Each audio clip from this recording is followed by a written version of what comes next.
Listo, entonces, buenas noches. Hoy vamos a hacer la tercera sesión del cuarto módulo dedicado a artistas que considero son un poquito más que lo común, o sea, son realmente excepcionales.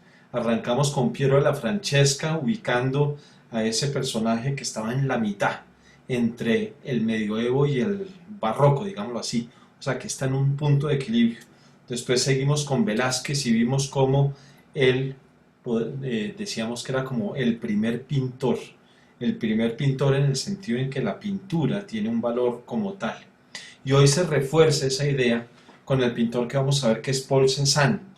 Paul Cézanne es un pintor que está también en un punto de transición súper importante y está haciendo el pivote entre el siglo XIX y el siglo XX. Entonces va a ser supremamente importante. Voy a compartir pantalla y aquí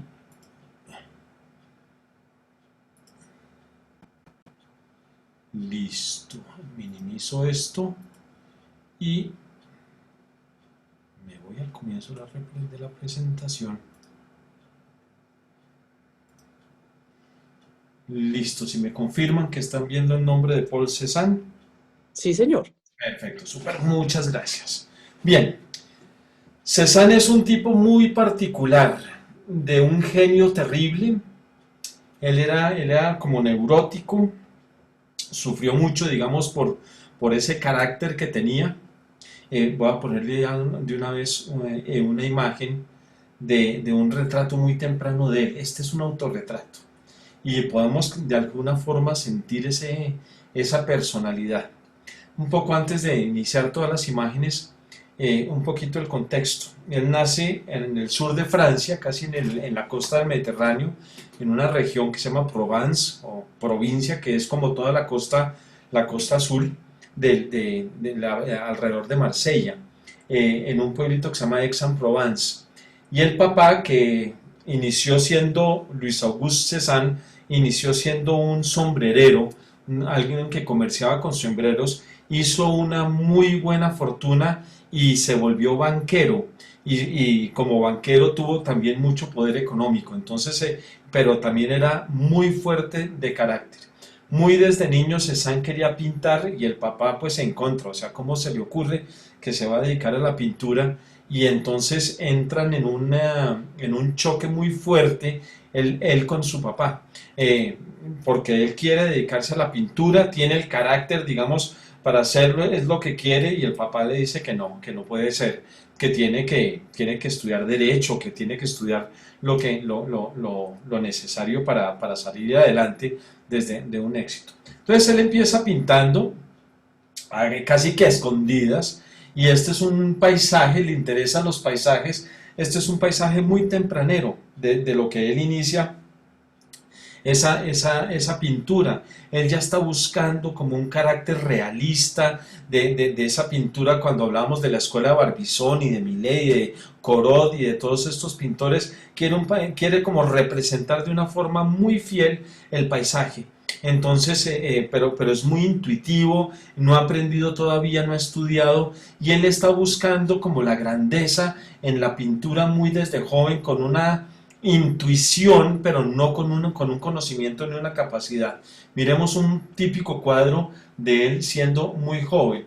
Entonces él es el artista que aquí se está representando simbólicamente a través del beso de la musa. Y vemos un cuadro pues como idealizado, la musa que le está besando la frente a este tipo que tiene el papel en el escritorio como para ser un genio, pero entonces, pues bueno, es un pintor muy intuitivo, no tiene, digamos, todavía la formación, no tiene el conocimiento, pero sí tiene el fuerte deseo.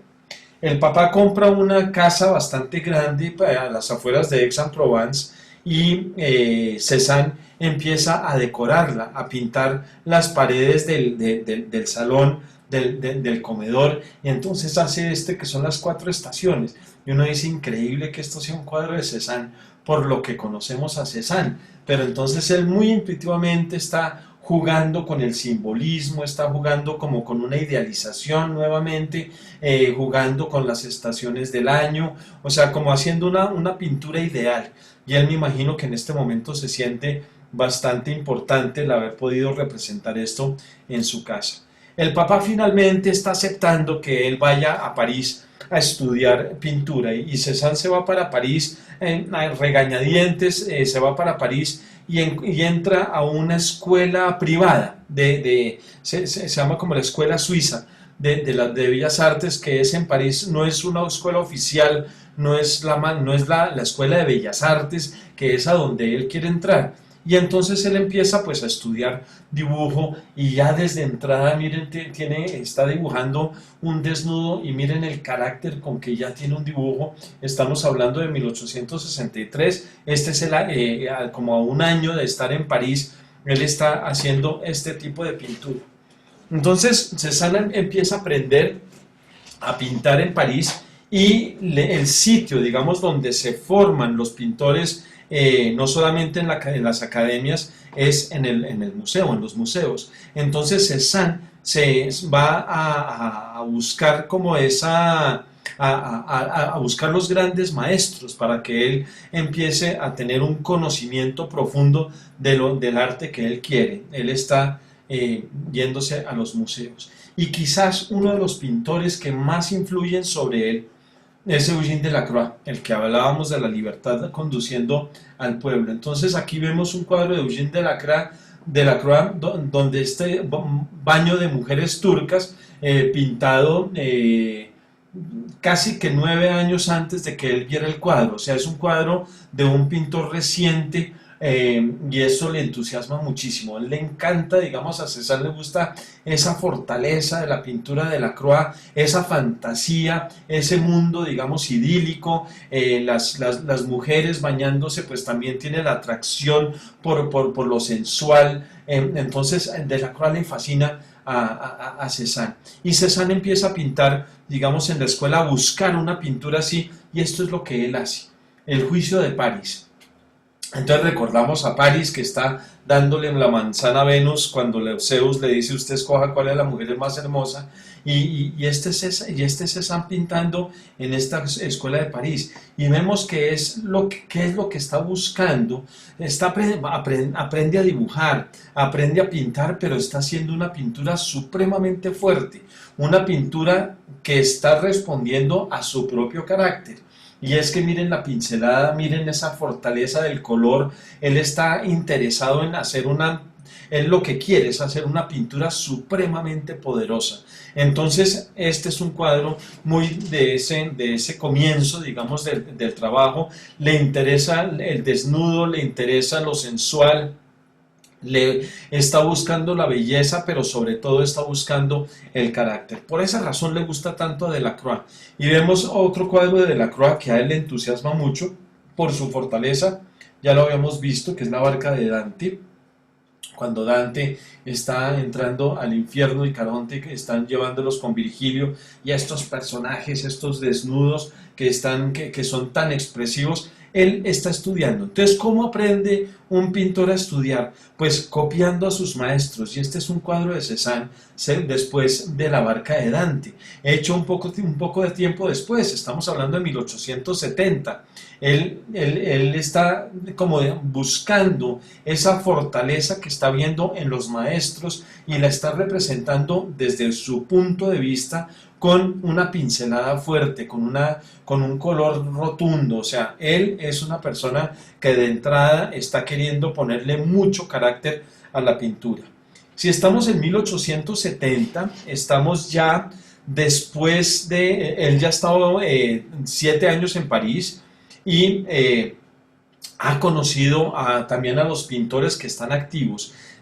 Conoció personalmente a Edouard Manet y tiene ese recuerdo de Manet cuando con el almuerzo sobre la hierba rechazado en el año 63, o sea, casi cuando él llegó a París, es cuando Manet está tratando de entrar al gran salón y no lo logra. Entonces conoce a los pintores, quiere entrar a la escuela de Bellas Artes, a la oficial, donde están los grandes pintores aprendiendo, no lo logra que lo acepten, porque él pues insiste en esa pintura supremamente fuerte.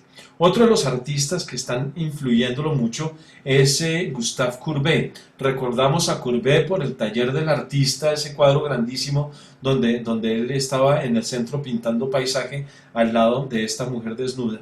Courbet tiene a las bañistas también, el mismo tema de las bañistas, y vemos cómo Cézanne, este es un cuadro anterior al que vimos de Dante, lo quería conectar por la influencia de Dante, de Delacroix, y miren cómo él está interpretando a Courbet. O sea, fácilmente es la misma figura que él está repitiendo. Él se va al Louvre, está pintando, pero pinta de una manera supremamente fuerte. Él quiere hacer una pintura realmente poderosa, entonces está aprendiendo de los maestros. Aquí tenemos a Edouard Manet, con su Olimpia, que la estuvimos viendo, la estuvimos estudiando, y esto le interesa muchísimo a Cézanne. O sea, la pintura de Manet le parece que es lo que él está buscando.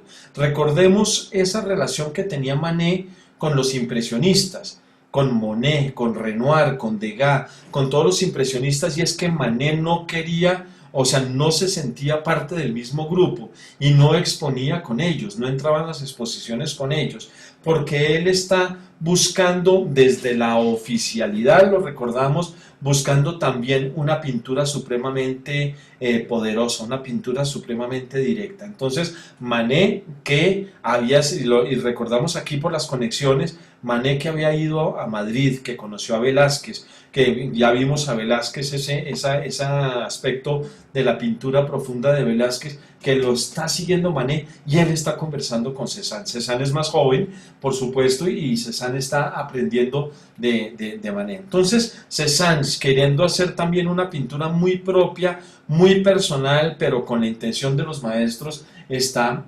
buscando una visión más moderna todavía que la de Manet, y la llama una Olimpia moderna. En 1870 está trabajando, este es el mismo año en que hace La barca de Dante. Entonces él hace este cuadro, él también lejano a los impresionistas, no evita, digamos, el contraste con el color negro. Los impresionistas que están buscando la luz, que están persiguiendo la atmósfera, que están representando el paisaje de una manera de luz, el negro es contradictorio a la luz. Entonces, si los impresionistas rechazan el negro, Cézanne, como Manet, no lo va a hacer. O sea, él está buscando en este momento el poder del contraste de la luz. Él está diciendo, la pintura tiene que ser tan fuerte como para poder estar en un museo con mucho carácter.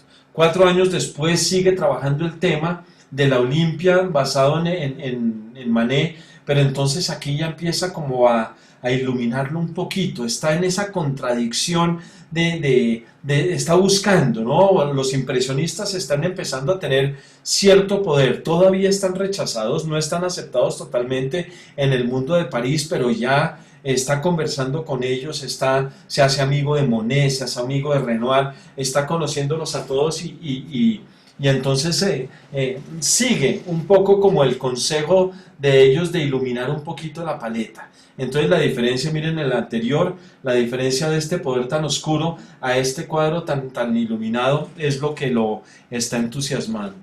Entonces después nuevamente vamos a Delacroix. Delacroix está, porque Cézanne está diciendo el sitio donde se aprende es en el museo. Entonces, viendo los cuadros del museo, le interesa el desnudo, le interesa la fortaleza, la composición, esta muerte de Sardanápolo. Entonces es supremamente fuerte para él y eso es lo que le gusta y él lo está como ejerciendo, como repitiendo. Aquí está jugando con la Olimpia y está jugando con Delacroix, tratando de hacer un cuadro con una característica muy personal, con esa fortaleza. Entonces vemos a un Cézanne que está siendo supremamente vital, un Cézanne que está siendo poderosamente fuerte. Él dice, la pintura tiene que ser supremamente fuerte, que responde por supuesto a su carácter. Miren ese retrato que él está haciendo.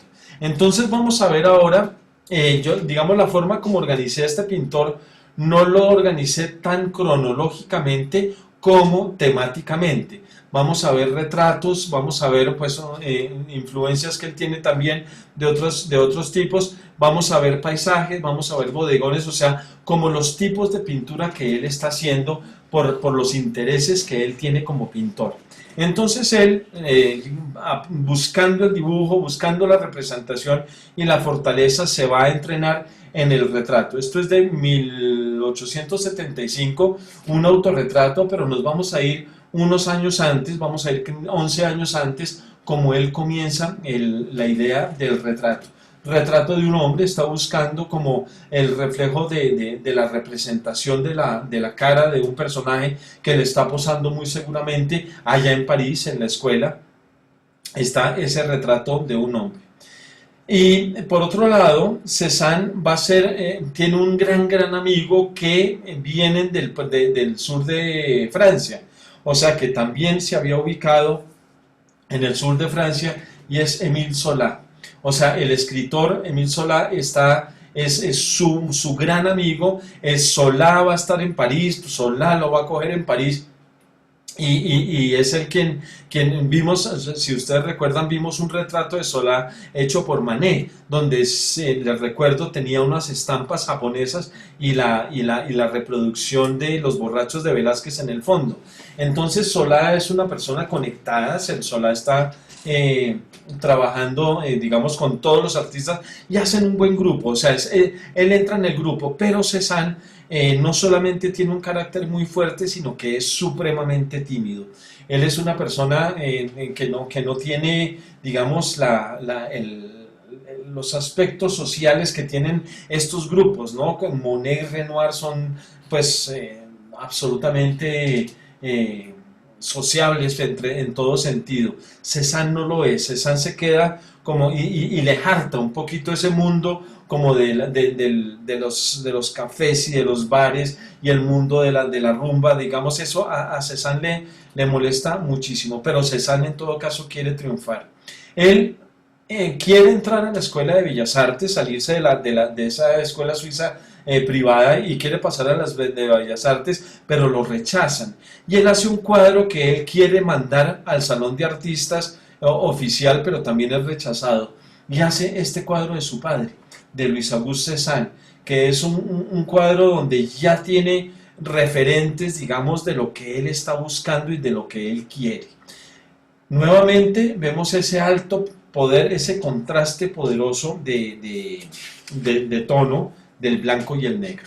Vemos, acá hay una reproducción que ya vamos a ver este cuadro, que es muy de esta época, pero vemos una organización del cuadro ya muy particular en Cézanne. O sea, Cézanne, como les digo, está buscando poder, está buscando expresión, está buscando fortaleza desde todo punto de vista. Entonces, él hace este cuadro y miren cómo las verticales, las horizontales, el sillón es supremamente fuerte, el cuadrado arriba lo está cerrando, digamos el único elemento que está dándole cierto movimiento es la cara tranquila de su padre y esta diagonal del periódico que está leyendo. Aquí es como el asunto que lo vuelve un poquito más humano, pero entonces está yéndose en eso, en ese sentido. Entonces, digamos, está buscando poder, pero está buscando también una situación humanizada. Él está buscando en este momento temas, o sea, le interesa la mitología, entonces aquí está representando una orgía, un poco siguiendo a los pintores del Renacimiento tardío, pintores como Veronés, que habíamos visto, o como Tintoretto, que fue el que vio a Velázquez. O sea, está como buscando esa misma información, ¿no? Con los chorotes, con los tiestos, con esa, pero una organización, digamos, por una pintura por sectores, una cosa supremamente poderosa. En el cuadro que vimos antes del papá, este era el bodegón que estaba atrás. Y miren el interés de Cézanne. O sea, esto es lo que él está buscando. No esa pintura digamos, de los impresionistas, decía, a los impresionistas les falta carácter, les falta fuerza. Entonces él está haciendo este retrato. Y miren cómo la pintura, como lo empezamos a ver con Velázquez, la pintura empieza a tener o tiene ya en Cézanne un carácter autónomo, que es donde se siente ese poder, pero el poder no solamente está en el contraste, el poder está en la pincelada, el poder está en lo espeso, digamos, el poder está en el gesto. Entonces ya Cézanne de entrada, digamos, con esta violencia, está buscando ese poder. Sigue, se devuelve, digamos, está en ese momento buscando también el asunto no solamente del cuerpo, del desnudo, busca la mitología. Él insiste que la mitología es importante porque pues es lo que está en los museos, es lo que hacen los grandes pintores. Entonces él está tanteando, se va por la mitología, se va, pero con todo el carácter que estamos viendo. Se encuentra un personaje que es como una especie de dealer que le presentan a él, como que ve la pintura de Cézanne y lo llaman el tío Dominique. No es que sea tío de él, pero el tío Dominique, aquí pintado como si fuera un abogado. Él tiene, digamos que en este retrato es porque ya hay una especie como de aceptación. O sea, el tío Dominique ve la pintura de Cézanne y dice, esto es interesante, esto es fuerte. Entonces ya Cézanne empieza como a sentir una cierta fortaleza y una cierta aceptación de lo que está haciendo por fuera de lo que él sabe que está haciendo. Pinta a este negro Scipio también en el 66 y pues vemos ya a un Cézanne buscando pues ya algo mucho más conectado y mucho más real. Digamos que se empieza a alejar de esa intención mitológica o de esa intención fantástica que él tenía en su primer deseo. Entonces ya empieza a buscar lo que él está haciendo y encuentra que en la pintura de las figuras humanas, así, no en una orgía, ni a Mercurio, ni a los dioses, ni a nadie llevando a nadie, sino así, de una forma absolutamente directa, es donde él empieza a cambiar el estilo de pintura y el carácter de la pintura. Él dice, la pintura debe estar conectada con el mundo real, y entonces el mundo real lo empieza a ver en los bodegones. O sea, está pintando los bodegones. Este es un bodegón que le pide Solá que le pinte, el del reloj negro, con el blanco y negro, con este poder y con esta organización, digamos, tan fuerte de los elementos en el espacio. Entonces ya está buscando esa conexión con la geometría, esa conexión como con el espacio de las dimensiones del lienzo, en una forma organizada, en una forma balanceada, equilibrada y sobre todo muy fuerte y muy interesante. Otro de sus amigos que también estaban en el sur de Francia es Achille Emperer, que es un pintor no muy conocido, pero él hace este retrato. ¿Por qué lo tengo aquí? Porque este retrato también lo presenta, lo presenta en la Escuela de Bellas Artes para poder ingresar a seguir estudiando en la Escuela de Bellas Artes. Y se burlan de él, o sea, se burlan de Cézanne con este tipo de pintura. Entonces, pero tenemos el personaje, originalmente era disminuido, era enano y un poco deforme. Él tenía dificultades en su cuerpo, pero lo pinta con esta dulzura y simultáneamente con este poder. Él va y viene. Estamos en 1870, lleva ya como 6, 7, 8 años en París. Él ha regresado a su pueblo natal, pero vuelve a París y está como en ese conflicto. Entonces sigue como buscando el tema de la realidad. ¿Por qué pinta este asesinato? En 1870 hay una guerra en España, en Francia, es la guerra hay una batalla en Francia, una guerra, entonces hay una situación de violencia que él está expresando también desde su deseo y desde su interés. Otro de los personajes que va a influir en él y que él va a mirar muchísimo es a Nicolas Poussin, que es un pintor del siglo XVII en Francia. Entonces miramos aquí en Poussin el paisaje, o sea, la idea de la representación del aire y del paisaje. Poussin, este es el paisaje con Polifemo, que está aquí en la montaña, gigante en la montaña. Esto es un cuadro mitológico. En todo caso, pues viene todo el paisaje. La representación de la montaña es clave, el mar allá atrás. Es que Poussin estaba basándose también como en el mismo lugar en provincia que está interesado Cézanne, el árbol, los personajes. Esto le llama muchísimo la atención. Él está buscando, él dice, ¿por qué los impresionistas están haciendo una cosa tan aérea cuando existen pintores tan poderosos como Poussin? Entonces digamos que él está entre lo uno y lo otro. Él en un momento dado se molesta mucho en París, o sea, no quiere ese mundo de París, el mundo de los impresionistas, y decide devolverse a su pueblo, decide irse otra vez a provincia. En París conoce a una mujer que se llama Hortense, ay, se me fue el apellido de Hortense, se casa con ella, tienen un hijo que se llama Paul también. Pero ella es una modelo que le servía pues también como que le posaba para sus pinturas. Se casa con una modelo, pero sabe que ese matrimonio no va a ser aceptado por su papá.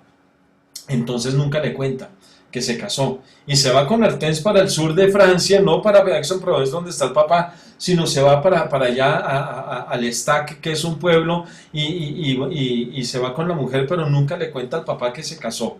Más adelante le logra contar y eso es una tragedia.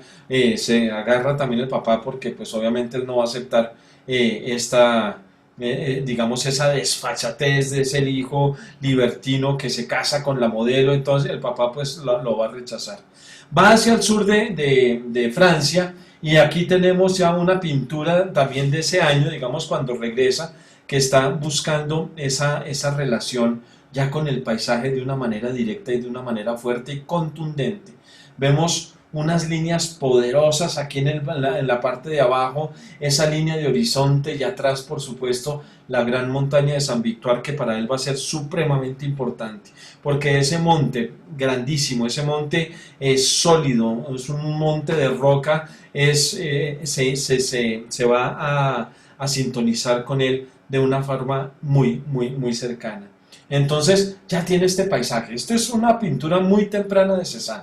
Todavía no estamos viendo al Cézanne que lo va a volver más grande, pero o sea, con su carácter, deja París, se va para el sur y empieza a pintar. Pero va y vuelve, ¿no? Miren aquí este cuadro está bajo la influencia fuerte de Manet, si recuerdan el almuerzo sobre la hierba, dos hombres vestidos, las mujeres están desnudas, pinta otro personaje, o sea, como que está yendo y volviendo, queriendo ir, queriendo volver, pero ya, digamos, está encontrando la fortaleza de lo que él quiere en la pintura, y entonces pinta este paisaje, que es la nieve derritiendo en L'Estaque. L'Estaque, como les digo, es en el sur de Francia,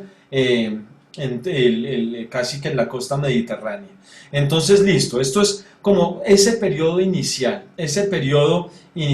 de búsqueda, de buscar una pintura propia, una pintura fuerte, una pintura llena de carácter, donde la pincelada está presente, donde la luz está presente, el gran contraste refleja su carácter y todo esto. Él se va a encontrar uno de los artistas, uno de los impresionistas, mayor que él y que también va a vivir en el sur de Francia, o sea que también se aleja de París, va a ser este Camille Pissarro, que es mayor que él viene de trabajar con los impresionistas y él va a convertirse en un inicio como en su maestro, en el maestro de Cézanne.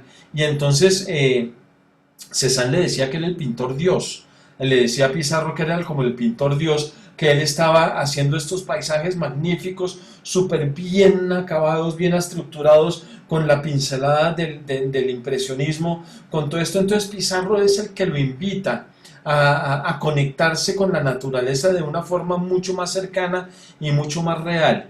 Aquí Cézanne empieza, siguiendo a su maestro, pinta este cuadro, miren el mismo cuadro, pero este está hecho por Cézanne. Vuelvo a Pizarro y vuelvo a Cézanne. Entonces, Pizarro le está mostrando. Entonces, miren cómo ya hay digamos, una influencia de su maestro que después se vuelve su gran amigo. O sea, ya cuando Cézanne empieza a sentir que él está encontrando lo que tiene que hacer y lo que va a hacer, Pizarro va a ser muy amigo de él y va a apoyarlo mucho y va a ser como el contacto que él tiene con los pintores impresionistas, porque Cézanne se retiró de París. Entonces, él va a hacer este tipo de cuadros. Y en este año 1873 hace un cuadro que se llama La Casa del Ahorcado. No hay ningún ahorcado, es una casa donde se dice que el señor se suicidó, se ahorcó, entonces era conocida como la Casa del Ahorcado. Y esto ya en el año 1873 empieza a convertirse en lo que él está buscando como pintor. Aquí está pasando de volverse el pintor poderoso a el pintor verdadero. Ahí empieza a cambiar el carácter de la pintura de él, y casi que con este cuadro. O sea, este cuadro es el que está haciendo una modificación entre el pintor poderoso al pintor verdadero.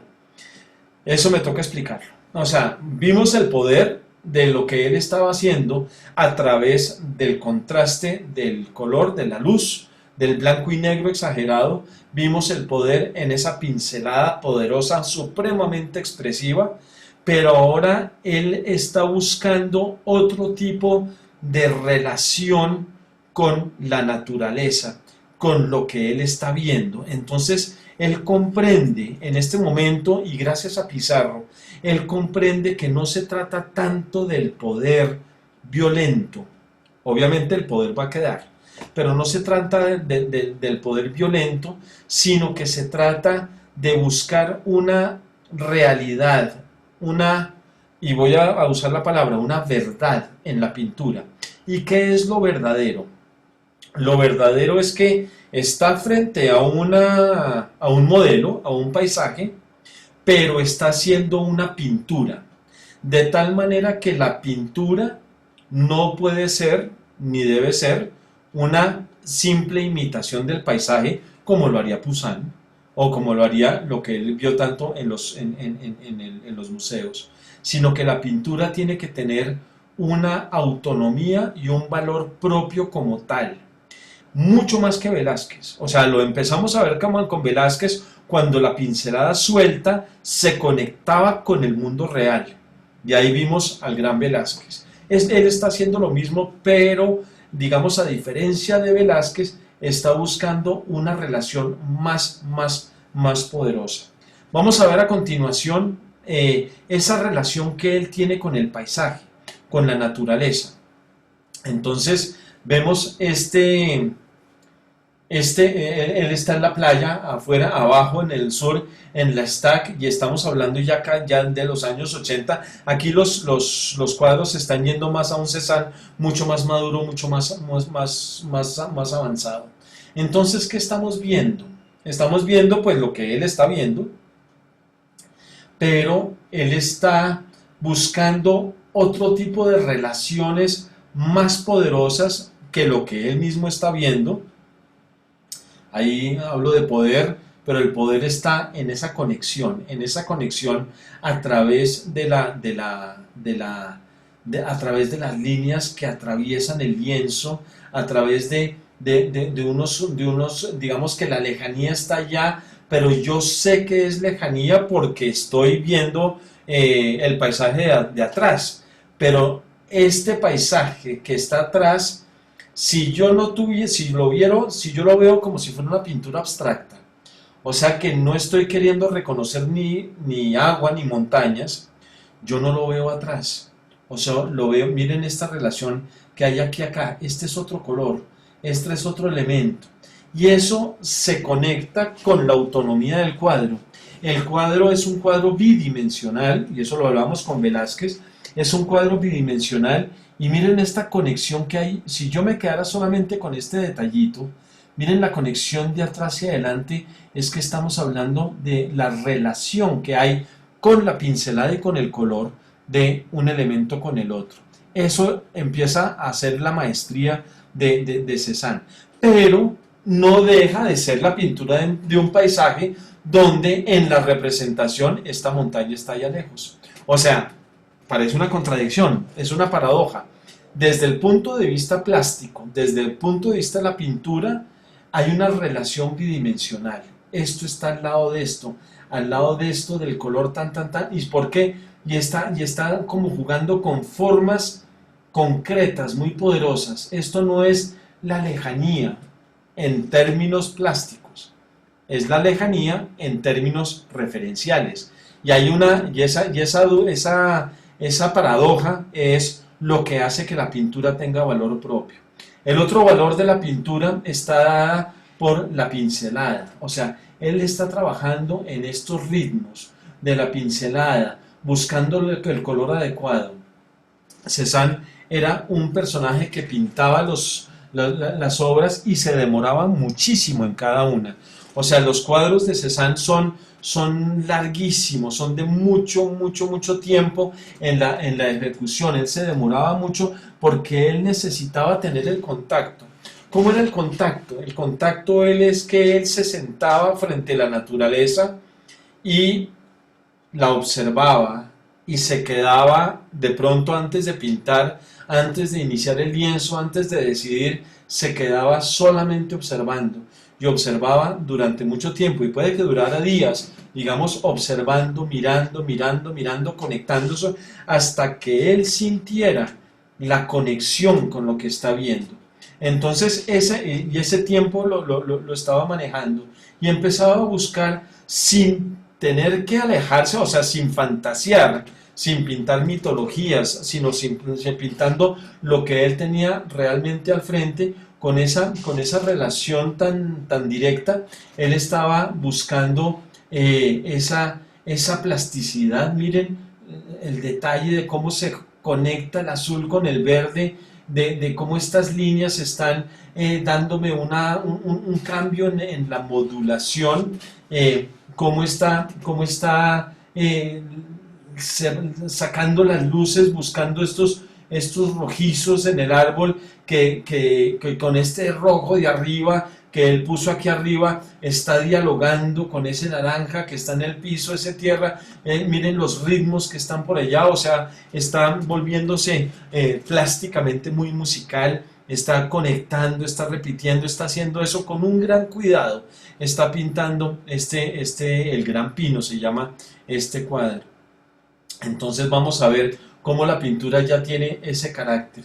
Esta obra, digamos, desde que es pues ya de un Cézanne bastante maduro, vemos aquí atrás la gran montaña, que él va a trabajar muchísimo porque esa sintonía con la montaña va a ser muy grande. Nos interesa el juego de la pincelada suelta, el juego de la textura de aquí, de la parte de arriba, cómo se contrasta con esta parte de abajo. Miren el ritmo que hay en ese muro de atrás. Imagínense que ustedes son los que pintaron este cuadro. Acuérdense cuando pusieron estos colores. Este rojo de aquí, y este amarillo de aquí, y este otro diferente. Y entonces está cambiando. Cada lugar tiene una pincelada en la que se conecta uno con lo que está observando en un tiempo directo, de una manera directa, no desde un aprendizaje académico, porque lo académico de pronto podrían decirse, cuando usted quiera pintar un muro tiene que 1, 2, 3, 4 seguir unos pasos y hay unas instrucciones para pintar adecuadamente el muro. No, Cézanne lo que le interesa no es un muro, lo que le interesa es la relación que hay entre estos dos elementos, entre el árbol y el muro, el color que está poniendo aquí en este momento, que seguramente no lo está viendo tan igual en el muro, pero lo está sintiendo. Entonces vemos una relación absolutamente plástica de lo que está buscando en la composición. Pero también está trabajando muy con la cabeza, o sea, muy con el cerebro. O sea, la pintura es la unión del pensamiento, del cerebro con el color, con la técnica, con el gesto. Entonces miren cómo en el cerebro le funcionan las líneas que por detrás atraviesan el cuadro. Esta línea diagonal, muy poderosa, no es que sea casual que está en el cuadro, sino que dentro de la composición se vuelve poderosa, pero paró aquí, no siguió más adelante. Entonces esto le da una relación, digamos, de balance en el sector donde está la casa, que interrumpe, pero tiene esa casa un diálogo con este lado. La línea horizontal del piso, también entrecortada, como el muro, con los ecos, ¿no? Las rayas que se están repitiendo para tener esta otra diagonal atrás de la montaña, que es supremamente fuerte y que funcionó. O sea, si vimos una diagonal en el periódico cuando hizo el retrato del papá, él está muy consciente de cuando una línea está funcionando de una manera armónica, de una manera plástica, supremamente autónoma. Miren este paisaje también de 1880, el puente de Mainzy, que es clave, digamos, para esa estructura. Entonces, él dice, el pintor pinta pensando, digamos, usa el cerebro, pero también usa la conexión. Entonces, cerebro y conexión. El cerebro es lo que le da la estructura al cuadro. Miren las líneas largas, las líneas grandes que están conectando. Una línea diagonal. Uno dice, ¿estas son ramas de árbol? ¿O esto es parte de la montaña? ¿Está por encima? ¿Está por detrás? Casi que está funcionando solamente como una línea que él necesita. Necesita tener esa división, por decirlo de alguna forma, esa división con esta diagonal que está equilibrando las otras diagonales del cuadro. Un eco que sigue aquí, pero que se equilibra y se balancea con otros lados. Los arcos que se reflejan sin perder la conexión con el modelo. O sea, siguiendo la conexión con el modelo, está construyendo de una forma absolutamente plástica. Entonces, esto es un paso mucho más adelante de lo que están haciendo los impresionistas. O sea, los impresionistas que soltaron la pincelada buscando el color, buscando la luz, se reflejó el color. Si recordamos a Degas y a Monet y a Renoir, ellos están pintando esa atmósfera de los paisajes. Los impresionistas se quedaban con una percepción y una representación de lo que están viendo con un gran, con un gran poder plástico. Pero aquí Cézanne está construyendo sin perder la conexión con el modelo. Esto es en L'Estaque, allá en el Mediterráneo, al sur de Francia, y vemos lo mismo en esta búsqueda de paisaje. Cada paisaje tiene su propio carácter, su propio interés. O sea, miren cómo él, teniendo esa conexión con la naturaleza, teniendo esa relación con la naturaleza, cada cuadro es diferente. No hay simplemente un estilo Cézanne y, sin embargo, obviamente reconocemos a Cézanne en cada cuadro, pero cada pincelada que él está poniendo, la está poniendo absolutamente conectada con el modelo, conectado con lo que él está haciendo, sin la imitación. Miren el poder de este bosque. O sea, él está buscando, el color lo está sintiendo. Es posible que el paisaje que él está viendo no tenga esos colores exactamente, pero él está sintiéndolo. O sea, miren cómo relaciona la conexión con el poder de lo fuerte de la línea. Miren esta roca que hay aquí, le interesa muchísimo las rocas, lo que él está viendo. Entonces, el ritmo, la pincelada, todo esto que estamos diciendo lo repito mucho, pero cada cuadro tiene su propio placer. Él está eh, caminando mucho. Él va, o sea, su labor es salir al paisaje y camina, camina, camina. El carácter hace que la gente se burle de él porque él es neurótico. Decían por ahí que había días donde los niños que lo veían pasar le tiraban piedras porque él era un mal geniado. Entonces, pero él lo que hacía era querer estar solo, meterse en el paisaje y vivirlo, porque es que viviéndolo es que lograba él esa relación que hay con el mundo de afuera, con el mundo real, con el mundo, lo que él percibía, con la conexión con él, con la pintura. Son tres elementos que se conectan: el modelo, el pintor y la obra, y el objeto pintado. Y están los tres en un perfecto balance. Y cada uno es perfectamente real y no es el otro. O sea, aquí no hay una intención de que esto sea el paisaje que está viendo, pero está en perfecta conexión con el paisaje. A veces hacía acuarelas, y miren esto, este dibujo de Cézanne, que uno dice, lo comenzó y no lo terminó.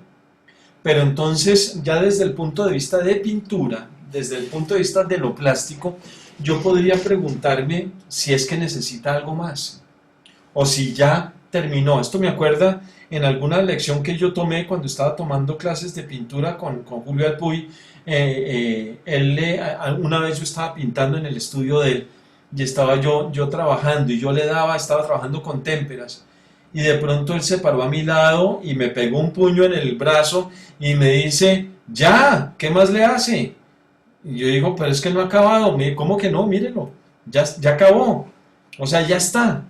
O sea, entonces dice, y faltaba de pronto eh, terminarlo. Entonces hay una diferencia entre la palabra acabar y la palabra terminar. Acabado es que está con todos los acabados, que tiene todos los detalles del modelo que está afuera. Terminarlo es que yo diga, ya no más. Eso fue lo que hizo Cézanne con este cuadro y con este dibujo. Ya está, no más. ¿Para qué más? Si ya está perfectamente relacionado, está conectado con el paisaje, está la pintura plástica y está quizás la ausencia que es parte del elemento. Entonces, esa conexión con la pintura, esa conexión con el paisaje, y con su manera de componer, nos lleva, por ejemplo, a este cuadro. Y uno dice, wow, qué locura. O sea, esta diagonal de la roca, es una roca que existe, él toma la decisión de poner esa roca de esa forma. Toma la decisión de hacer un encuadre de tal manera que quede ese sector tan poderoso arriba a la derecha, con esa diagonal tan poderosa. Y miren lo que él hace para que esto le funcione, desde el punto de vista del color. Aquel color que dialoga con el de la roca y empieza a jugarse con otros rojos, otros elementos, estas pinceladas un poco más fuertes allá para conectarse. Pero ¿qué tal esta estaca o este elemento que tiene aquí abajo a la izquierda? Miren una figura rectangular muy poderosa que está ahí. Entonces, este diálogo entre esto tan violento, que es un fragmento de roca, y esto tan fuerte en la esquina, al lado de la sutileza de las ramas que están por aquí, es lo que le está dando el balance tal como él lo está sintiendo y como él lo está juzgando desde su pensamiento. Entonces está siendo absolutamente cuidadoso en esa pintura perfectamente relacionada. Si me acerco un poco más al detalle, miren el manejo de las líneas. O sea, pone una línea, la línea continúa, apenas está insinuada. ¿Por qué? Porque es que la pincelada es pintura. Esta mancha de aquí, wow, esto no tiene nada que ver con nada si uno lo ve como así de cerca. Pero si está atrás, le da todo el carácter. O sea, quítela de ahí y se le daña el cuadro. O sea, esa relación, así como tiene este elemento, esta mancha de arriba que juega como con pincelada con algún accidente de la roca insinuado desde una manera muy plástica, muy de pintura, es lo que le da todo el carácter. Y entonces vemos esa conexión. Miren el placer que él tiene por cada pincelada sentida, cada pincelada puesta con ese ritmo que él tiene con las pinceladas diagonales que él está haciendo esos bloquecitos. No es el impresionismo de Seurat ni de Signac, que estaban científicamente buscando el colorido perfecto para dar la sensación de, no es eso, es la pincelada que está siendo sentida.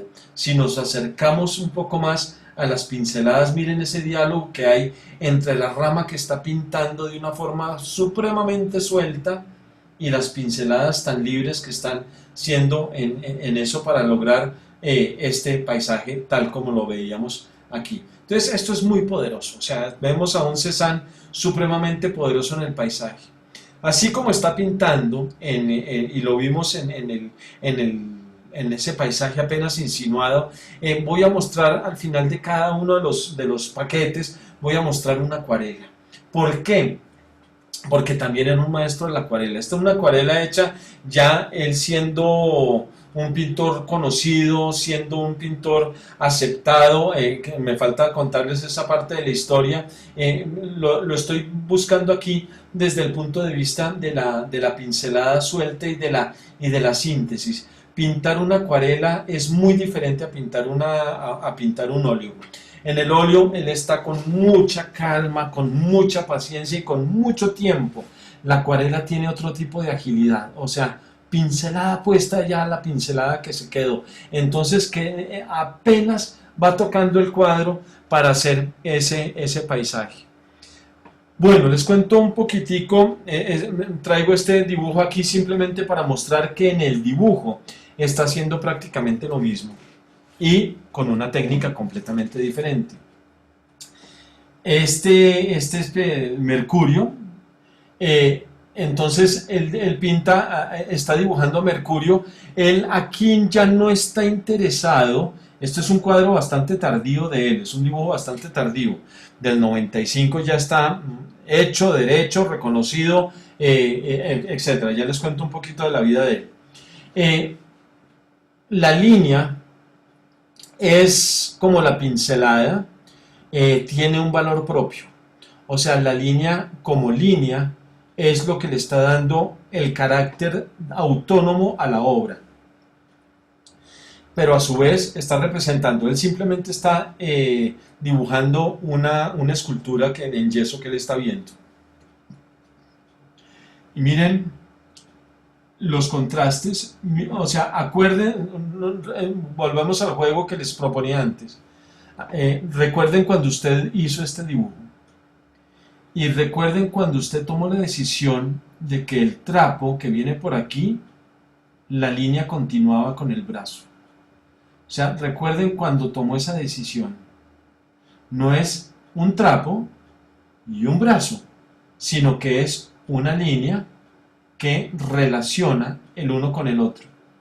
Recuerden cuando tomó la decisión de oscurecer un poquito esta parte, o cuando tomó la decisión de repetir la línea en la espalda del personaje, y cómo la línea aquí prácticamente desaparece, y cuando usted se dio cuenta que el papel era parte del dibujo, o sea que no es simplemente el soporte, sino que el papel se vuelve protagonista. Entonces, miren el papel por aquí, miren el dibujo de este lado y siéntanlo, recuerden cuando lo sintieron y ahora miren el papel de este lado y van a sentir que es un papel completamente diferente. O sea, siendo blanco aquí y siendo blanco aquí, este blanco se siente muy diferente a este que está entrando en el cuerpo. Es otra cosa. Entonces, el papel, el blanco, lo que no toca el lápiz, sí está dibujado.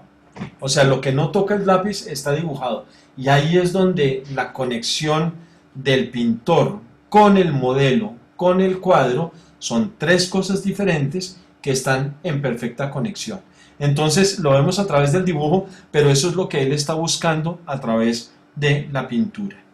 Otro autorretrato, estoy utilizando los autorretratos para cambiar de tema, porque es que el pintor es el pintor el que está tomando todas estas decisiones.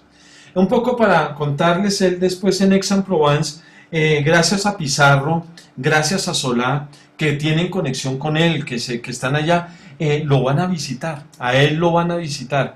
Los pintores, allá a Aix-en-Provence, al Estacan, donde él está, él alquila una casita en un lugar de provincia para poder ver la montaña, que ya vamos a verla más adelante, para poder pintarla. Él está en esos lugares, ya él lo visitan.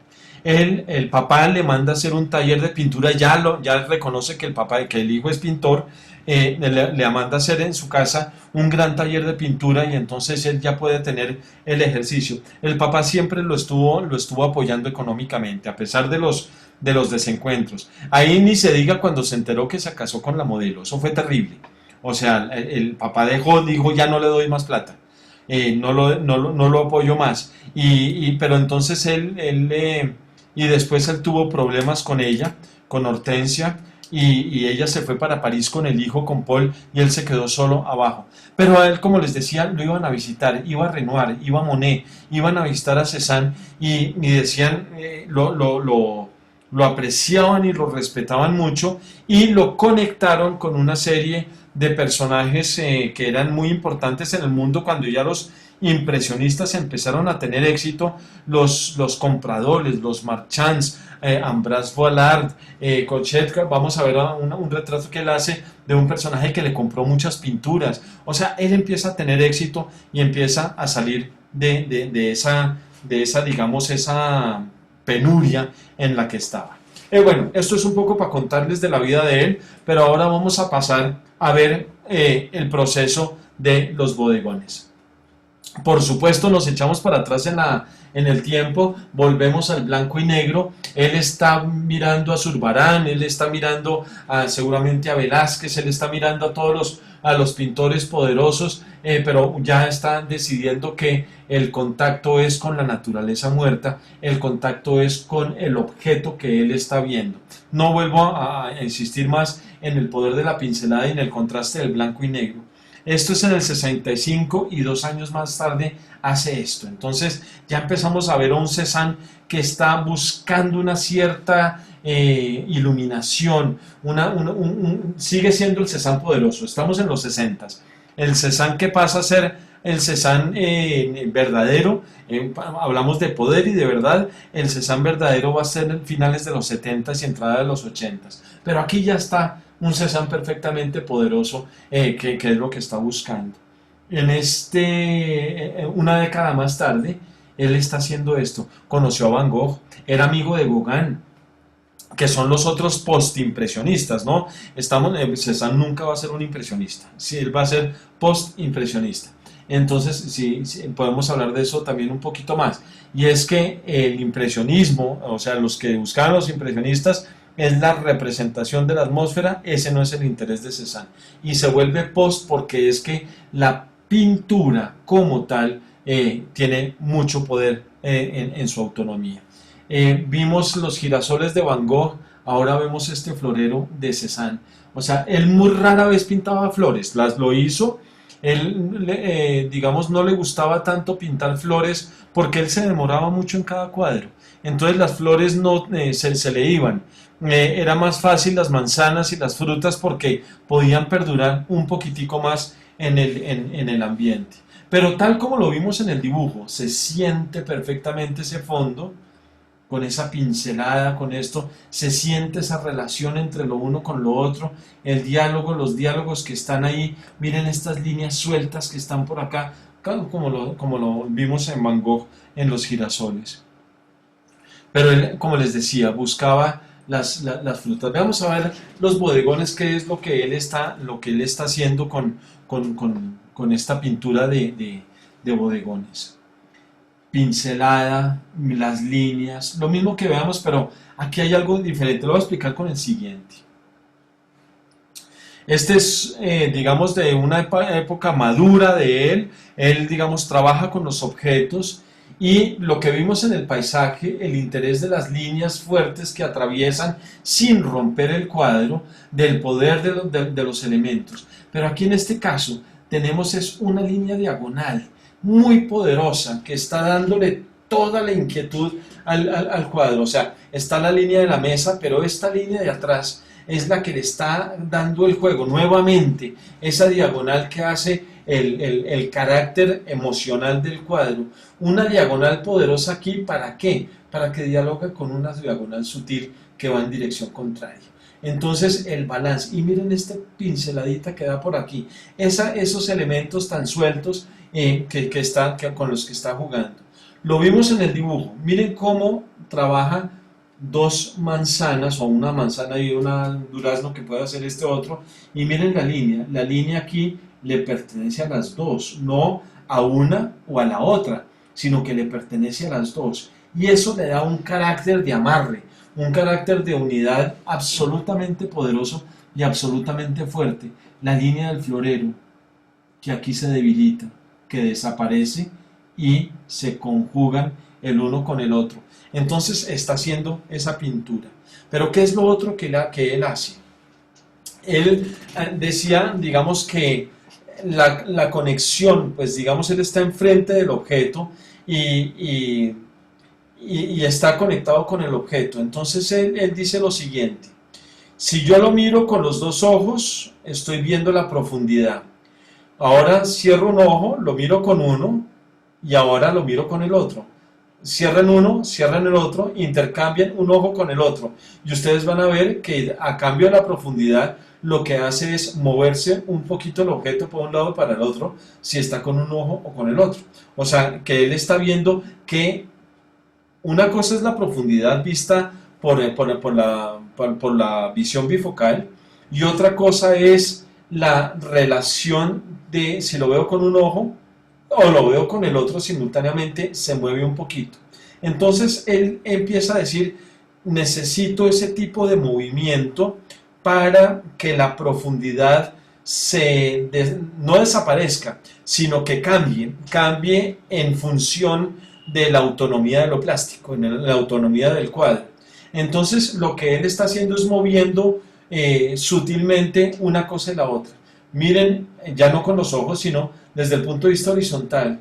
Este plato está sobre la mesa, allá atrás, y este también, pero miren el óvalo de este plato. ¿Por qué no son similares los dos óvalos si estoy viéndolo desde aquí? Él cambió la dirección de este plato. Ve, desde el punto frontal donde él está viendo el bodegón, está viendo esta jarra, pero está viendo la boca un poco más abierta de lo que la jarra estaría si lo veo con la profundidad exacta. Entonces él está modificando las leyes de la perspectiva que estaban en función de la imitación de lo que él está pintando. Entonces está cambiando ese tipo de relaciones. Veamos lo que hace en este cuadro. Lo mismo, el canasto, pues lo levantó aquí con un libro detrás, las manzanas que están trabajadas en conjunto, miren la sombra que se mete de aquí entre estas dos, las sombras, o sea, no hay individualización de las frutas, sino que hay una conexión de lo uno y lo otro. Pero en este cuadro, miren la línea de atrás de la mesa, bajó un poquito y bajó muchísimo. Esta es la misma mesa. Aquí que teníamos el borde de la mesa, este borde está ahora más abajo, porque mira donde se pliega el trapo, y aquí el trapo se pliega más abajo. Eso no son que, no tenía ni idea de pintar. Pues no, desde el punto de vista académico seguramente lo hubieran rajado, pero desde el punto de vista de su intención plástica, esto es lo que estaba buscando cómo hacer para que el cuadro coja esa fortaleza de autonomía. Entonces, esta oscuridad aquí es poderosa, tiene un diálogo con esta otra, relaciones, conexiones, y esto es lo que lo vuelve grande. ¿Por qué? Porque es que en todo caso no se pierde la conexión con el modelo, con el mundo de afuera. Entonces, con la relación. Nuevamente, repito, tres elementos que están simultáneamente: la pintura, el pintor y el modelo. Y los tres, siendo absolutamente diferentes el uno del otro, están presentes en unidad los tres elementos. Me acerco para ver un poco ese tratamiento de las frutas y del canasto y de la botella, y me acerco un poco más a las frutas para ver cómo las pinceladas están jugando desde ese punto de vista de conexión y no de separación, o sea, de una profunda unidad. En este otro bodegón, lo mismo, la línea de atrás cambió de lugar, la boca del jarro cambió de perspectiva, volviendo el cuadro perfectamente poderoso, o sea, volviéndolo. Y los diálogos, ¿no? Estas manzanas de aquí con estas de acá solitarias, un diálogo lejano que hace que las conexiones sean maravillosas. Y una diagonal aquí rojita, que hace que se balancee todo el cuadro.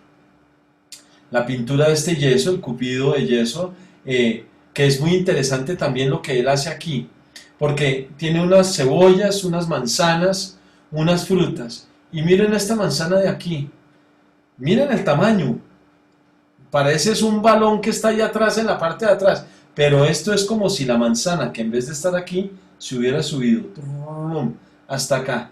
Y entonces sigue siendo una fruta, pero está conectada con la lejanía. ¿Para qué? Para que la lejanía se acerque. Entonces estamos hablando de ese Cézanne muy poderoso desde el punto de vista estructural del cuadro. Lo mismo que hablábamos antes, uno dice, este cuadro seguramente es que no lo acabó. Y uno puede hacer la pregunta, ¿necesita algo más? De pronto ya lo acabó, ya está terminado. Es posible que no le encontramos firma que diga, ya terminé, pero no importa, el cuadro funciona a la perfección. ¿Necesita algo más?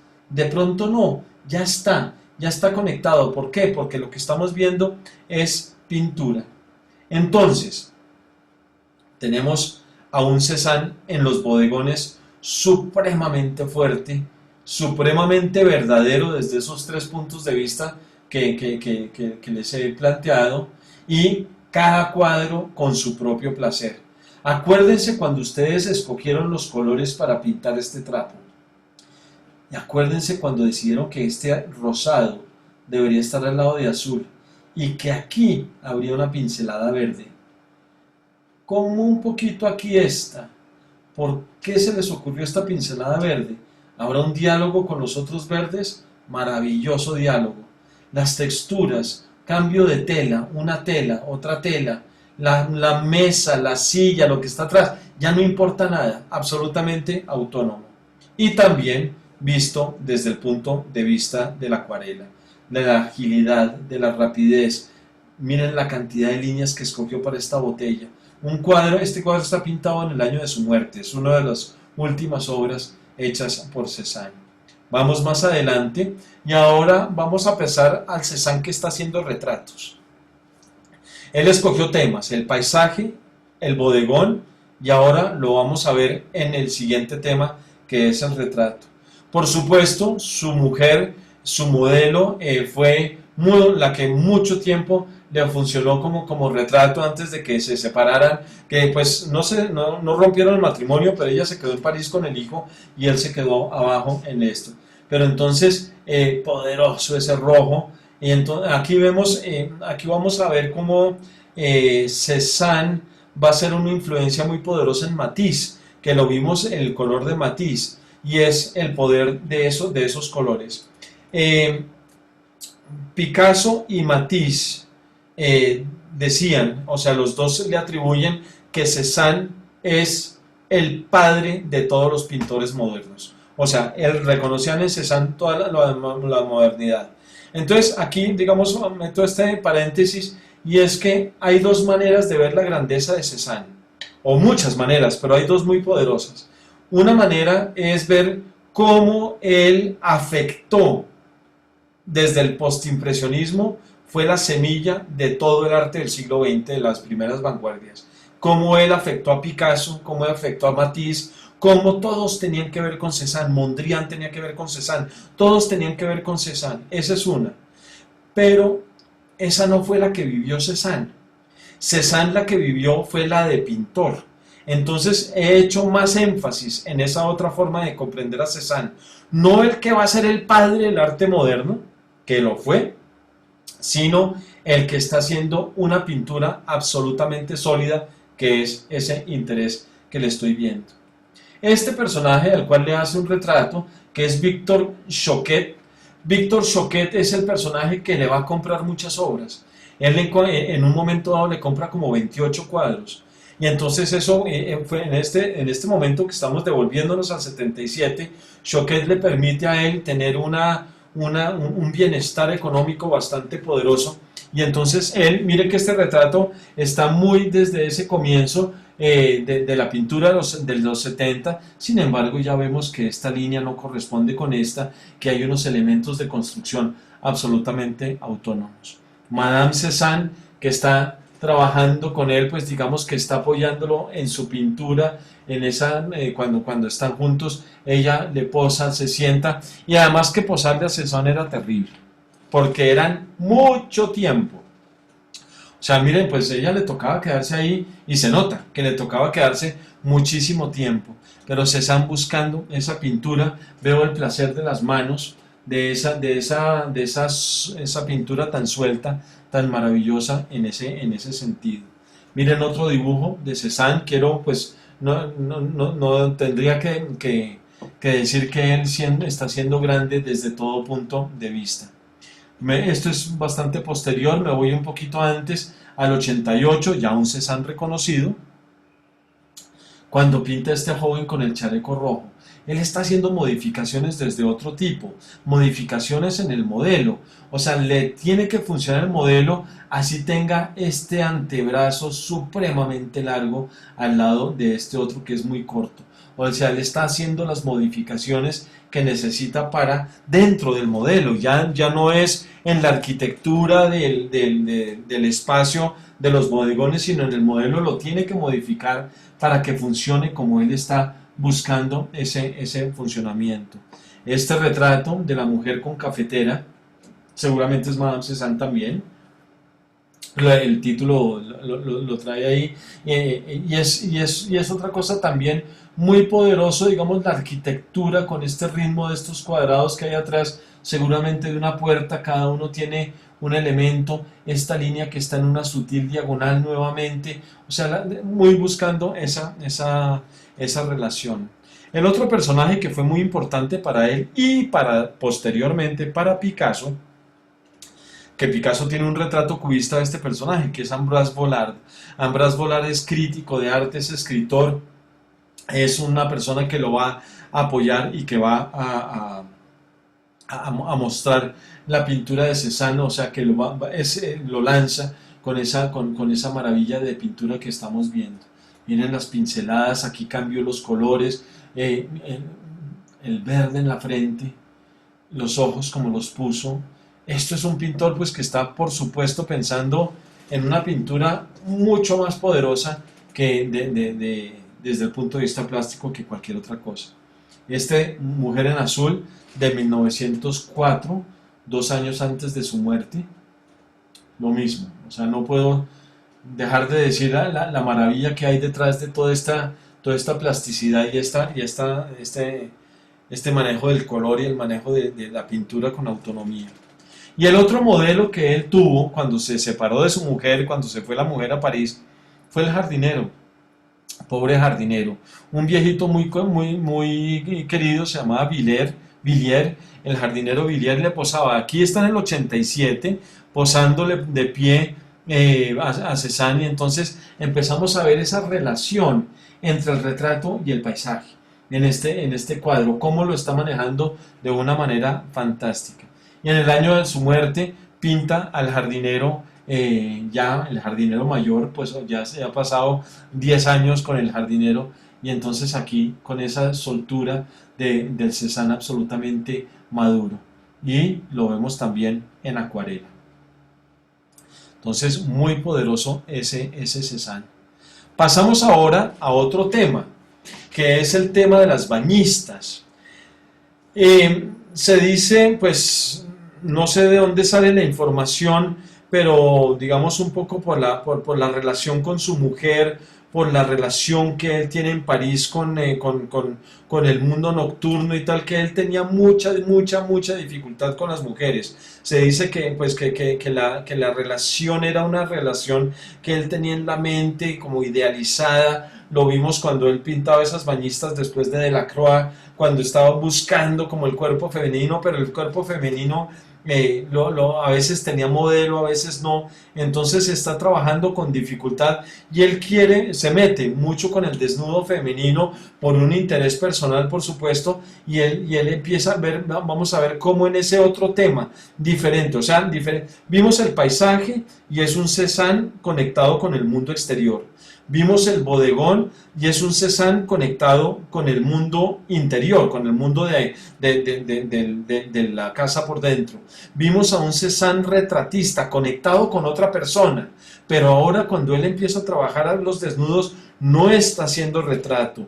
No, está conectado con el paisaje como lo vimos con el jardinero, pero cuando empieza a aparecer la mujer desnuda, vemos a un Cézanne un poquito diferente. Está trabajando este otro tema, digamos, de forma controvertida, de forma inquietante dentro de su propia personalidad y logra hacer maravillas también. Un desnudo muy temprano, digamos 1875, ya él, digamos, ya independiente de París. Vemos esa soltura y aquí una mujer, pues digamos que está con la torsión del cuerpo y con el volumen, o sea, muy conectado con la mujer.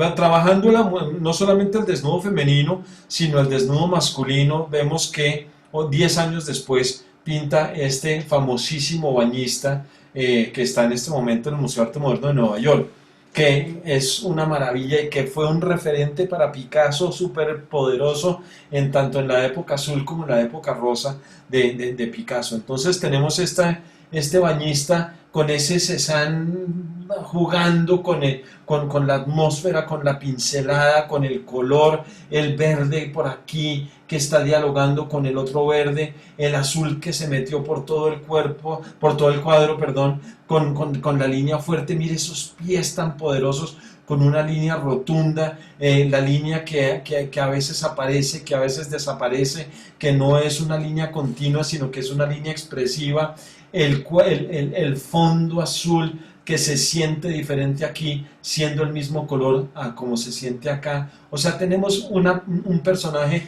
absolutamente conectado con su modelo y con la pintura.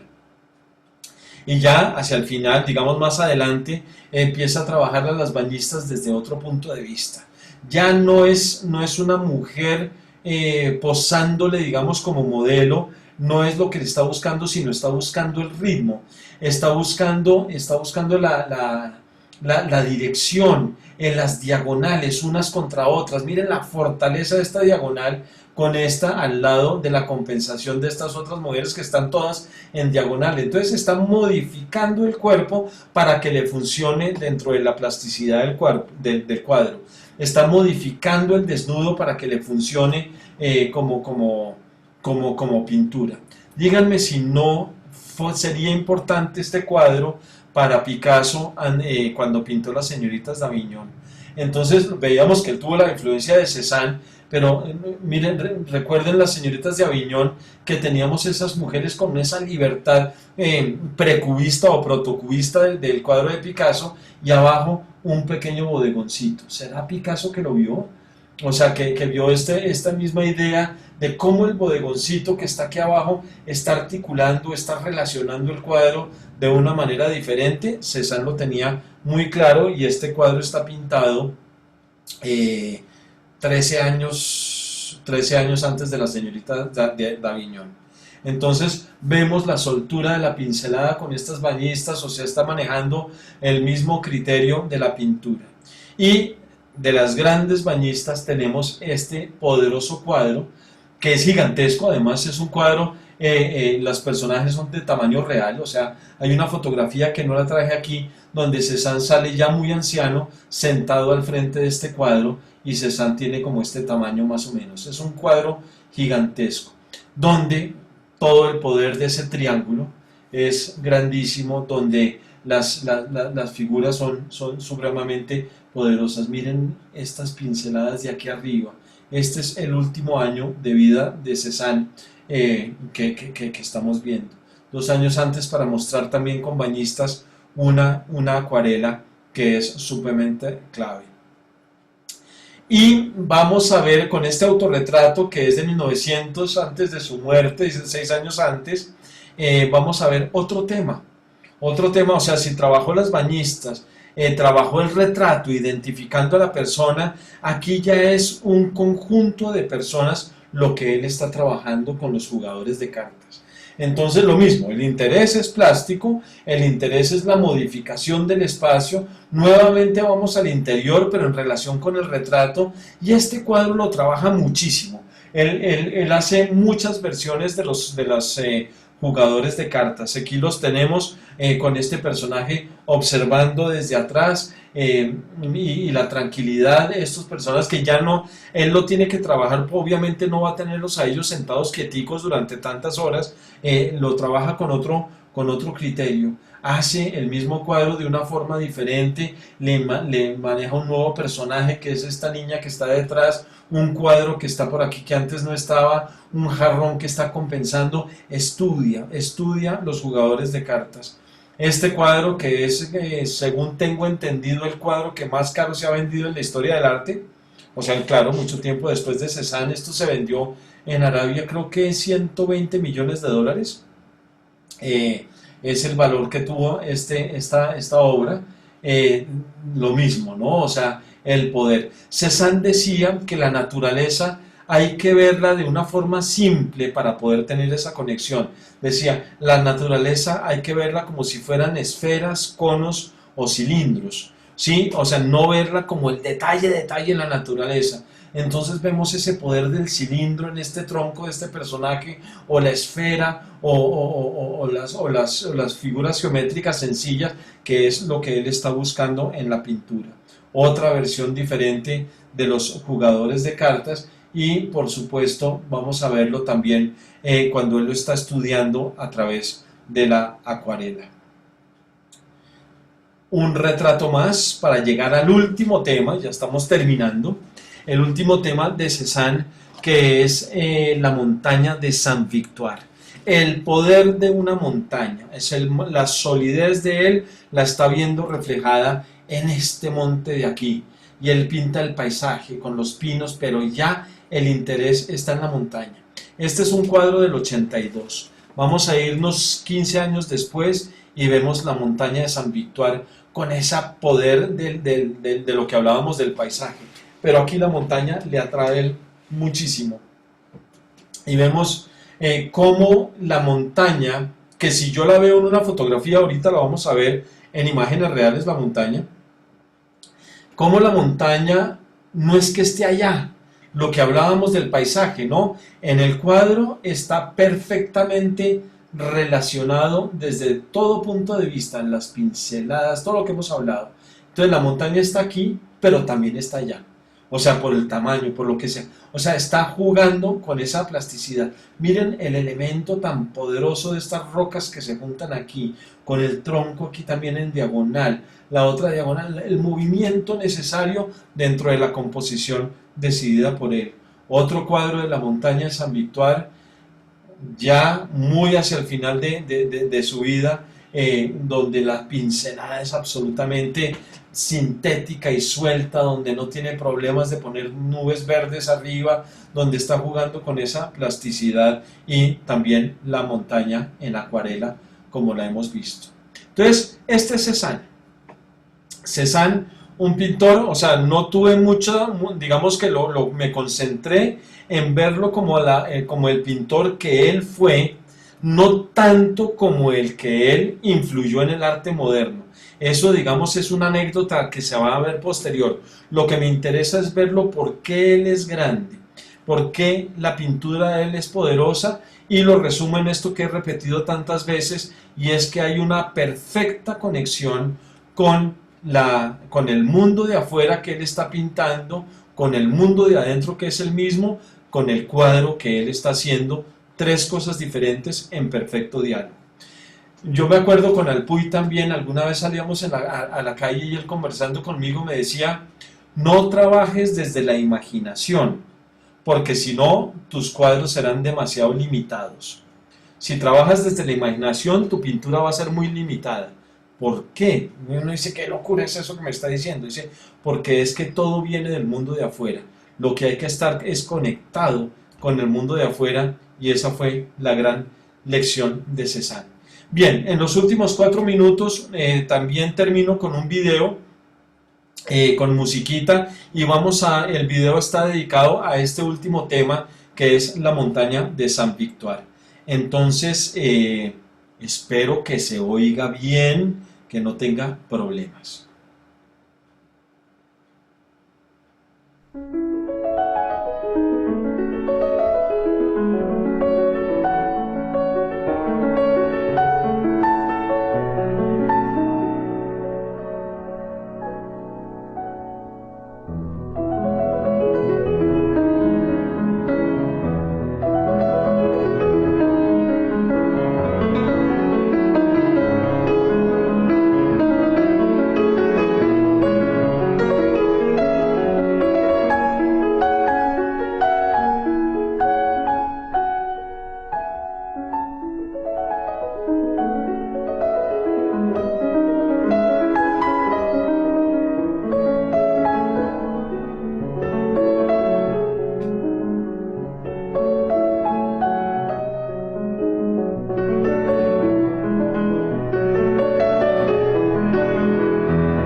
Ese fue Cézanne. Entonces, dejo de compartir. Cierro presentación. Bueno, poderoso. Es mucho más fácil que a Bogotá, por ejemplo, llegue Van Gogh, pero no llega Cézanne. Muy difícil que llegue Cézanne. Cézanne ya es, o sea, en otro nivel, yo creo. O sea, está, sí, obviamente Van Gogh está grandísimo como el que más, pero muy poderoso Cézanne. Preguntas, inquietudes.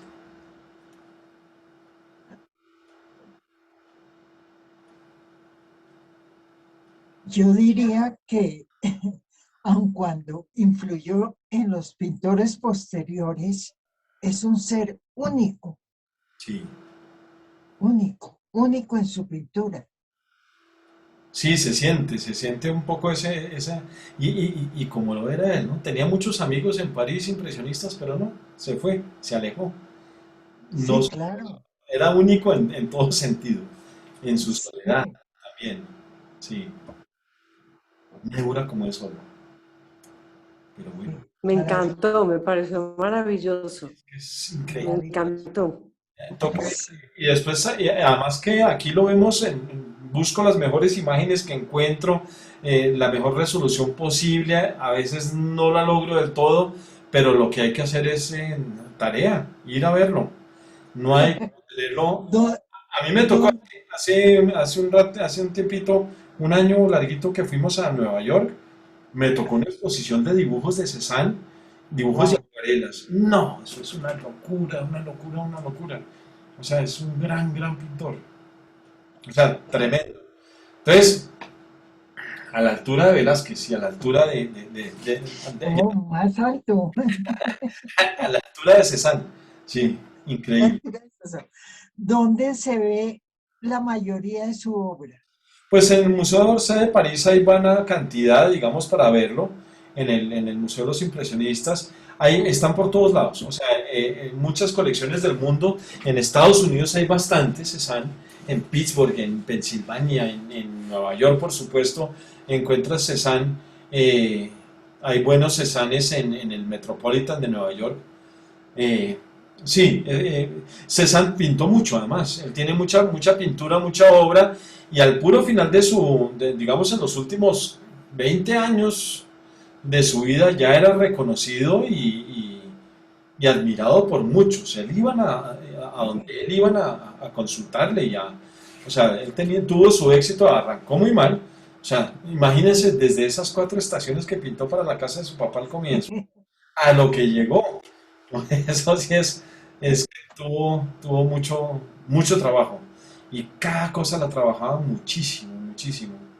Entonces, pero hay mucho cuadro. De la montaña de San Victoire, de lo último que vimos en el video, él tiene, entre acuarelas y óleos, tiene 81 cuadros. Solo de la montaña.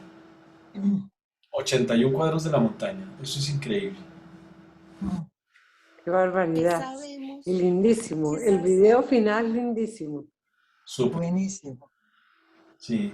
Las Sarita decía de algo. cierre están preciosos, son muy conmovedores.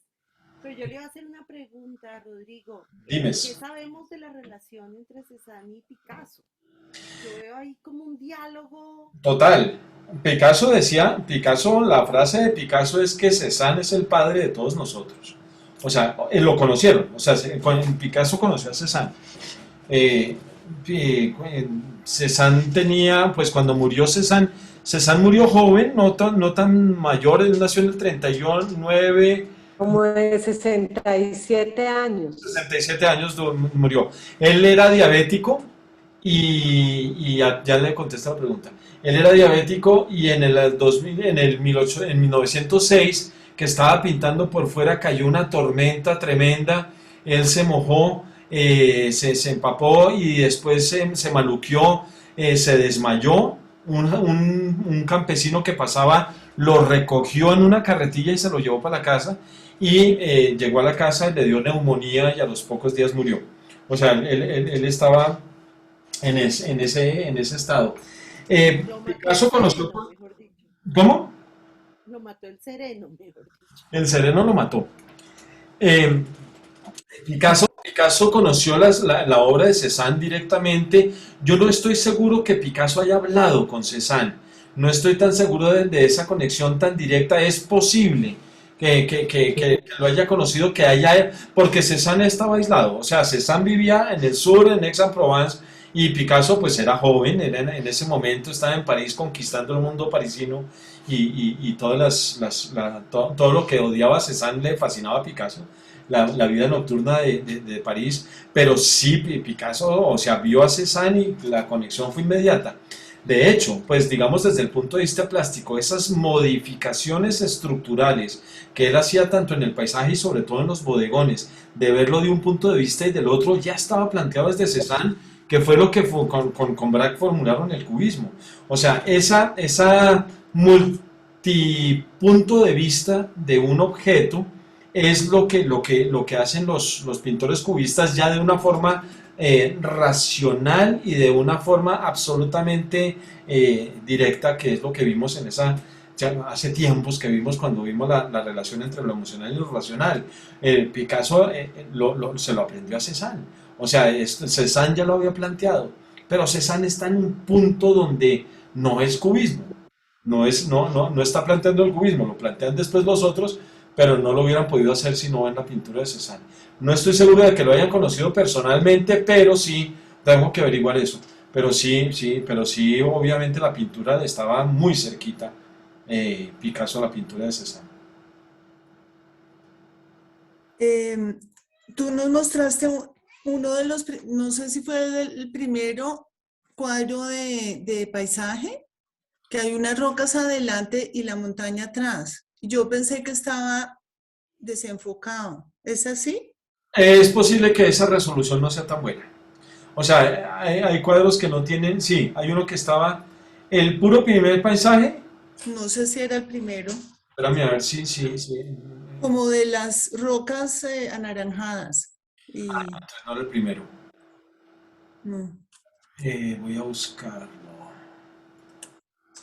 Había uno que sí estaba un poco desentonado, sí, borrosongo. Es que la lucha con las imágenes es dura, no crean.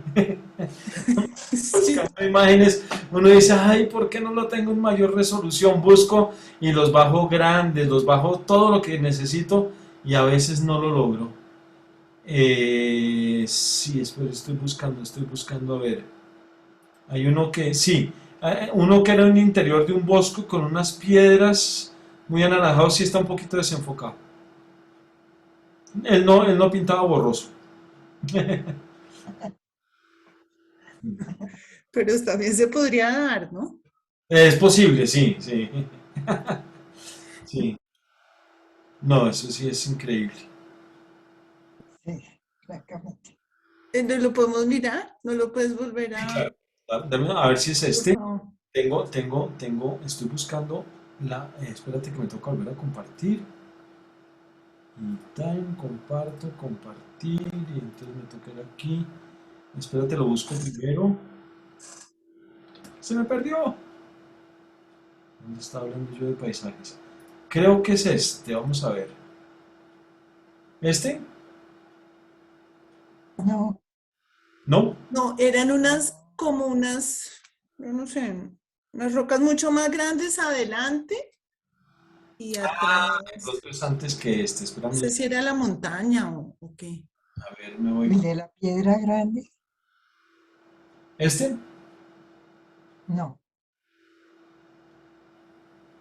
No, no está ese. No era ese. Estoy echando. Era el anterior. Este. Bueno, no. Esta es la casa del ahorcado. Uy, no, pero este sí estaba en alta. Pues a mí ese yo lo siento un poquito desenfocado. ¿El del ahorcado? No ese, sino era la roca gris, como azulosa. Ah, bien, este. Ese. Sí, una gotica, sí. Y es que este lo tenía yo de antes y antes yo no tenía tanto el cuidado de bajar con alta resolución. Eh, Porque hace años los tengo en mi colección de imágenes. y es posible y no lo encontré en mejor resolución. Una está un poquitín movido, pero sí es problema de la foto. Y lo que nos hablaste es que lo que está atrás parece que estuviera adelante, ¿sí? Hace como ese doble juego No de adelante, sino en el mismo plano. O sea, son las en dos el mismo cosas, plano. las dos cosas simultáneas. Están en el mismo plano porque está trabajado plásticamente como pintura, pero está atrás porque en todo caso está en conexión con el paisaje. O sea, son las dos cosas simultáneas. Son como si yo lo viera desde dos puntos de vista. Si lo veo como pintura, está en una relación bidimensional impecable. Y si lo veo como representación, ahí está el paisaje ahí atrás. Y las dos cosas simultáneas es lo que lo vuelve interesante. Que es una paradoja.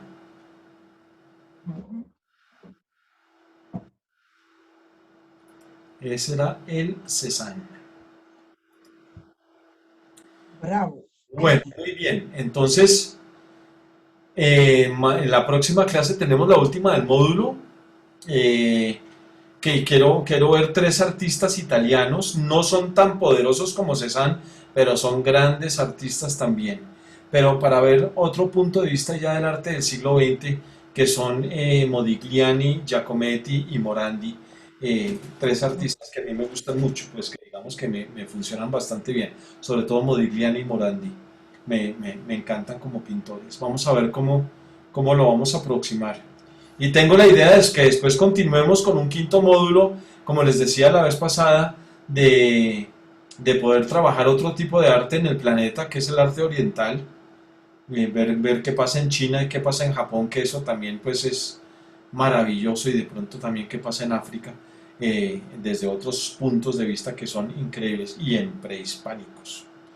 Bueno, Ay, yo tengo otra pregunta. dime, claro, las que sean. Sí. Demorar, o sea, el hecho de que él se demorara tanto en cada obra es porque hace muchas capas, o sea, un montón de capas y capas y juega así con la Tanto eso. luz y No es tanto que haga muchas capas, sino que está sintiendo cada pincelada. O sea, es un problema de conexión. Cada pincelada que pone está absolutamente vivida, digamos, como en el momento en que lo está haciendo. No está pintando desde un conocimiento de pintor, como lo haría un académico. Yo sé pintar. Es como si cada pincelada estuviera poniendo la pincelada precisa. A veces se le vuelven capas, a veces hay profundidad de lo que hay detrás y lo que hay adelante, pero más que todo es que él está buscando la conexión perfecta. No que diga, no es un problema racional, es un problema más de experiencia, de la experiencia como pintor.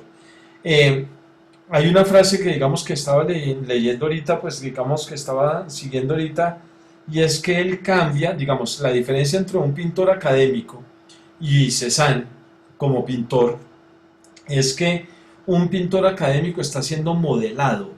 Modelado es que a través de las luces y las sombras están representando el volumen, están representando la que él lo que está haciendo es modulaciones, no modelado, no está modelando en el sentido, digamos, de hacer escultura, digamos, sino que está modulando, está poniendo como pequeños módulos que son desde las pinceladas, con un ritmo, en un momento dado, hasta la conexión entre las unas con otras.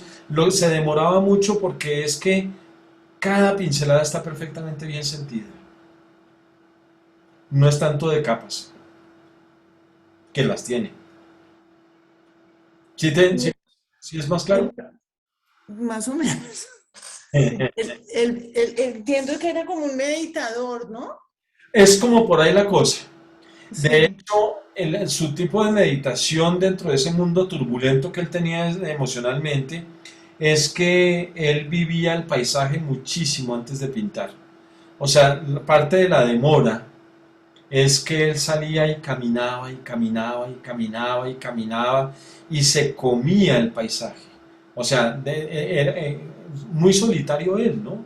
Entonces, él tenía esa conexión. Entonces, si era una especie como, lo entendemos ahora como una especie de meditación, una meditación de estar digamos, en la experiencia presencial. O sea, siempre presente, presente, presente con lo que está viviendo como pintor. Y eso lo volvió grandísimo. Antes era poderoso y ese otro tipo de pintura lo volvió verdadero. Esa frase me la inventé yo, debería patentar. ¿Y él presentó obra en el salón, en ese salón de En el artistas? salón oficial nunca. Y tampoco quiso exponer, aunque sí expuso con los impresionistas, sí participó con los impresionistas, pero no era su placer, no era su interés. Tuvo alguna exposición con los impresionistas, pero a él, Ambras Volar, justamente el personaje el segundo retrato que vimos del benefactor que tuvo, le organizó una exposición individual. Él tuvo exposiciones individuales. O sea, tuvo como esa suerte, ¿no? De tener. Tenía el respaldo de los que lo conocieron, que eran los otros pintores. O sea, gracias a él, a Emile Solá, él se peleó con Solá, se me olvidó esa anécdota. Ellos eran del mismo pueblo de chiquitos. Emile Solá y Cézanne eran amigos desde chiquitos. Mejor dicho, tenían una relación súper cercana de amistad, Solá. Pero Solá escribió una novela que se llamaba La Obra, y que era basado en una serie de pintores de la época. Solá decía que no fue en Cézanne, pero Cézanne pensó que era sobre él que estaba hablando, y terminó suicidándose el pintor de la obra de Solá. Entonces a Cézanne le pareció terrible. O sea, que lo estuviera tratando de una manera muy denigrante, que lo suicidó, al personaje de la obra y todo, y le quitó el saludo a Solá. O sea, dejó de hablar con él después de la obra. Y Solá estaba seguro de que no estaba hablando necesariamente de Cézanne. Cézanne estaba convencido que era de él. Pero entonces se pelearon el uno con el otro. Ya. Cézanne era atormentado. Meditador desde ese punto de vista, de que estaba muy conectado con su pintura, pero su vida, sus relaciones eran terribles, la sufrió mucho también. Era neurótico a morir, o sea, era terriblemente eh, atormentado. Sí, muy interesante. Muy virtuoso, muy virtuoso. Un genio, un genio total del pincel. Sí, es fascinante. Muchas gracias, Ro. Muy interesante. Mucho gusto. Entonces, Muchas gracias. por lo pronto voy a dejar de grabar